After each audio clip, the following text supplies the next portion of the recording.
Yau ina suka je ne nan ɗin ba kuwa. Bari dai mu zauna mu jira zuwansu. Allah.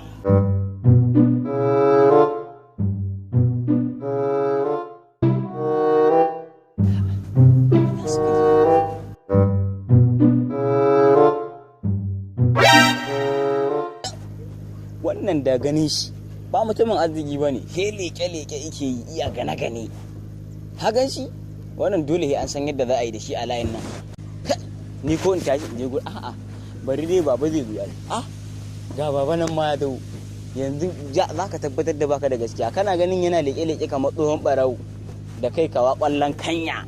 Ka gane bayanin ka. Su ne irin barayin kajin nan na kan layi su zo su ta waige-waige. Ni zargin sa ma nake anya nan ba mai satan mutane ba ne. Bari dai baban ya zo. Baba ƙaraso in baka bayani. Ƙaraso baba. Assalamu alaikum baba. Amun lafiya. Ya gida ya ayyuka ya himma kuma. Inda zuwa baba. To ba kake da Bismillah. Ina baba. Ai baba nan tun ɗazu ina zaune ina jiran zuwanka. Saboda in tabbatar maka da wani abu da na jima ina zargi a nan. La ilaha illallah. Zargi kuma yaro. Zargi nake tun zama na anan na hango wancan ka gan shi can. Iya ta waige-waige. Waige-waige kuma. Gaba ɗaya ba shi da sukuni a layin. Ba shi da gaskiya dai su ne alamun irin barayin kajin nan. Ni zargin sa ma nake anya ba sata yaran nan da ake yi ba su bane ba masu la. Allah yana cewa iyakun wa zanna. Wa inna zanna aka zaba hadisi. Na'am. Allahu akbar. To shi manzo Allah ya ce ya hane mu da yin zato. Wa inna zanna to domin shi zato ka zaba hadisi. Mafi ƙaryan zance yake zama zato. Allahu akbar. Annabi ma kenan. Wato ni dai yanzu yawwa ina fuskance ka nayi laifi da nace ina da tansa. Kai laifi. Amma fa gaskiya aka rama kalla in ba irin sa aka yi tabbatar ba gaskiya ba zan yi. Sai a kira shi saboda a kira shi mu da gaskiyarsa me ya zo yi.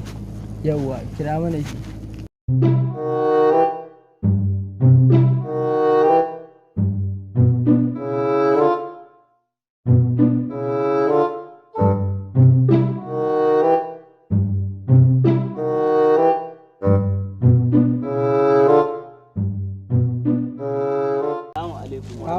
Salam.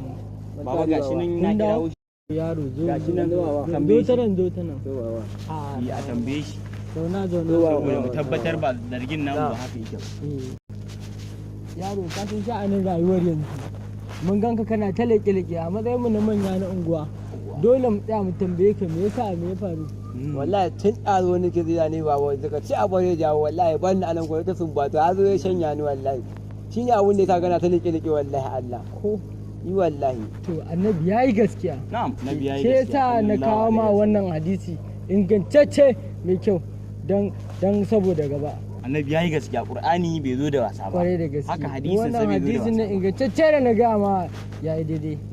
Inda dai ka ji abin da ya zauna da. Naji ba Allah ka yafe min da Allah ni ne dama mai zargin ka kuma kaga dama hakkin kace yi a jiki na ba ko na ku laifi ne. Hakkin yan unguwa ne mu sa ido akan abubuwa masu gudana akan kwarai ne. Shike nan ba matsala. Amma ya bani hadisin Annabi kuma na riga na dauka saboda shi Annabi kaga jami'a ne. Sallallahu ya zo mana da komai. Saboda haka aka rama kallahu godiya nake. To shi yasa baba kullun nake son zama a kusa da kai kana mun nasiha. To a je a jira shi a jira shi ba Allah aka rama kallahu. Alhamdulillah.